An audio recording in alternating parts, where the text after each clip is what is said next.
Hi, I'm Eve Menezes Cunningham, and welcome to the Feel Better Everyday podcast, helping you connect with and take better care of yourself and create a life you don't need to retreat from. Welcome to episode 31 of the Feel Better Everyday podcast. Today's guest is the delightful Jane Travis, author of Grow Your Private Practice, and she runs the group by the same name, and she's a former counsellor and has been helping for many years counsellors and therapists build their private practices, grow their private practices, as the name says.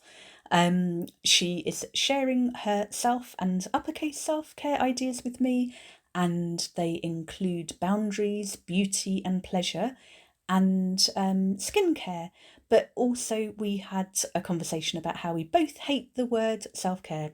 And it's a bit funny with that being a big part of both of our businesses, but we talk about what it means to us. I hope you enjoy the episode and that you will consider what it actually means to you as you listen. Enjoy! Welcome, Jane Travis. Thank you so much for joining me. It's an absolute pleasure to be here. Thank you so much for inviting me. It's always lovely to chat with you. You too. And I was thinking about how we met, and we met through your Facebook group, Grow Your Private Practice, years ago. And then I joined your membership around, I think, 2018, when I was preparing to move to Ireland, and I had to move everything online, and I was completely clueless because I'd been bumbling through for years and years. And yeah, you were really helpful. So you're known for that. What are you working on at the moment, and how long have you been doing it? Well, I'm not working on anything new at the moment. I'm carrying on doing my membership. So I've got a membership. So as you know, I'm an ex-counsellor. I used to be a counsellor. I was a counsellor for 14 years, and I became more and more interested in marketing. I love the creativity of it. And so I started getting a little bit obsessed with things. So I started getting a bit obsessed with it. And then I thought I can probably help other people with this stuff that I'm learning as well. So I originally had the free Facebook group, which is how we met. And now I have a membership, so people can pay monthly and come and get all sorts of training and learning about how to run the practice. It's more about the marketing. So it's less about things like setting up a business account and that sort of stuff. That leaves me very cold. So absolutely. I'm more into the creative side about, who you like to work with, how you can actually go around doing your marketing in a way that you enjoy, that you like doing. So that's what I'm doing. So I'm sort of still working on that. That's my main thing that I do. Brilliant. And I'll include it all in the show notes. Okay, thank you. But I think of you often because I remember when I was part of your membership, you would often say, a confused mind always says no. Yes, yeah. Yes, absolutely. I still like to confuse people. I still struggle to narrow things down. But there's so many things going on, aren't there? But that's kind of why I'm loving this podcast, because it's kind of bringing everything together, and it's just a really simple question. So basically asking you, what would be your ideal self-care? Because you did a lot around self-care for counsellors as well, didn't you? I But did. what would be your ideal in terms of, if you had all the time and energy in the world, what would you like to do every morning? Right, it's a big question, isn't it? And I could go on about this for days, to be honest. I used to have a blog that was called Self-Care for People Pleasers. So self-care has been and I think sometimes we teach what we need to learn, don't we? And I think I'm not good at self-care. If I'm really honest, I'm not brilliant at self-care. In an ideal world, I would be kissed awake by a handsome man. Maybe that won't happen, but I would wake up and I'd have a beautiful breakfast and be surrounded by dogs and something to do with writing, because I love writing. I'm just about to get back into doing morning pages, which hopefully your listeners will know about that. So I want to get back into doing that. So the self-care in my ideal world revolves around doing doing lots of relaxation, beautiful things, pleasurable things. And that's, I suppose, the difference between self-care in an ideal world and the Mm-hmm. reality of self-care. Yeah. Excuse me, because I think for me, I kind of struggle with the terms. Excuse me, I'm just going to have to cough. Go for it. I do apologize. My voice is gone. I think for me, I struggle with the term self-care because sometimes, in fact, I roll my eyes a bit at self-care Uh-huh. because, yeah, Yep. do you? Are you the Oh, same? totally. That's why I emphasize the uppercase self for that highest, wisest, truest, most miraculous part of people, Yeah, because I think self-care has become so commodified and ultimately it's free. Ultimately, like everyone knows what to do. It's just we live in a society that conditions us out of it. yeah, yeah. Something I used to do with the free group, if you remember, I used to do a thing on a Sunday and it was Sunday self-care. And I'd say, what are your plans for self-care today? Mm. And the number of times that people would come on and say, I'm not going to be doing self-care today because I've got to do such and such. And I can remember thinking, that's not what self-care is about. Yeah, When you're really busy, that is more of a reason to self-care, and yeah. find those little bits of time where you can think about your needs and get your needs met. Um, Absolutely. so for me, self-care sometimes I know for some people, this idea that, oh, I've got to do self-care as well. It could be A something that goes on your chore. to-do list. Yeah, a chore. Yeah. And then it doesn't become, you know, it maybe loses the impact a Yeah. little bit. Does that Well, kind of make sense? yeah, I'm thinking like there was research around one of the positive hormones that's created through things like exercise, but it was only created when the person enjoyed the exercise. So if they forced themselves to Mm, work out, then it wouldn't be created. They wouldn't get those hormonal benefits. yeah. And I think self-care, yeah, if it's used to bludgeon yourself, then it's Mm. just not going to work. But I mean, I'm stuck on your being kissed awake by a handsome man, like kind of what what of those things would be your reality? Like, what are you not fit for humanity for without doing every morning? Like, what do you need to do? Hmm.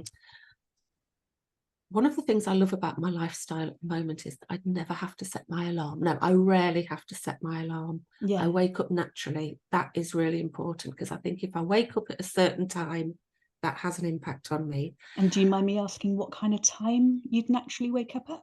Usually between about 7 and 8, sometimes a Wow. bit earlier, maybe Okay. about, between 6 and 8. So I get up relatively early. Hmm. And the way that I start my day these days is probably not what you get in a self-care book, but I basically get up, have a coffee, and I go on a little game that I have.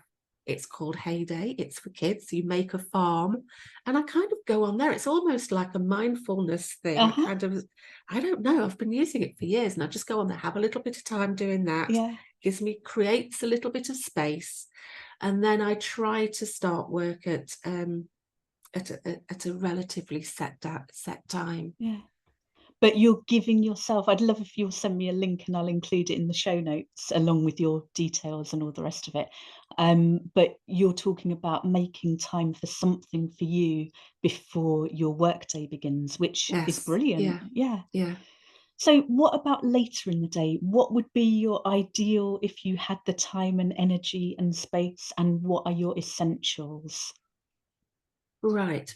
My essentials are, well, let me think about this.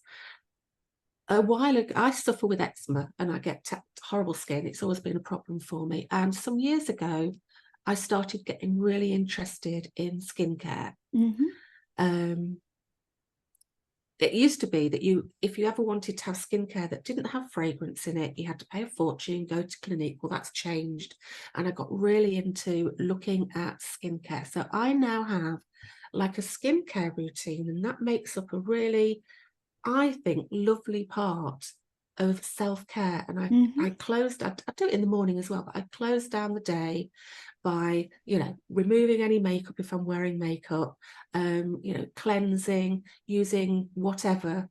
And there's Yeah. something about that is that really nice self-care of, I'm nurturing myself, I'm looking after myself, Yeah. I'm spending time that's purely for me. And that to me is a great way for me to end every day with quite a simple self-care routine. Yeah. But I do that every single day, every single day. And I'm imagining you really nourishing your skin, like kind of with love and with kindness, with Yes. care, and it Yeah. just sounds beautiful. Mm. And yeah. So you've mentioned a little bit about the challenges of self-care. Because I know it was part of your work, what do you wish more people knew about it? What one bit of advice would you give for listeners? One piece of advice I think is about really being aware of what your own needs are. I Mhm. mean, that's really what self-care is. You know, if you listen to what other people say self-care is, then you're not necessarily going to meet your own needs. So I think it's about learning how to listen to your own needs. What is it that you need? What is it that helps to nourish you? What is it that, and I think again, self-care isn't necessarily just about doing relaxing, pleasurable things. Yeah. For me, one of the biggest self-care things that I do isn't very pleasurable. It's about having boundaries. I was hoping you were gonna Yes. say that, because that's what I think of when I think of you and self-care. Yeah, Absolutely. yeah.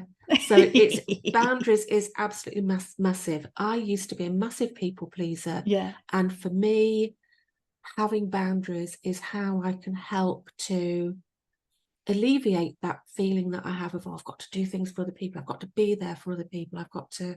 So for me, it's like time boundaries. So Mhm. I try not to get up really early and start work anymore, which I used to do. Yeah. I try to finish at a certain time.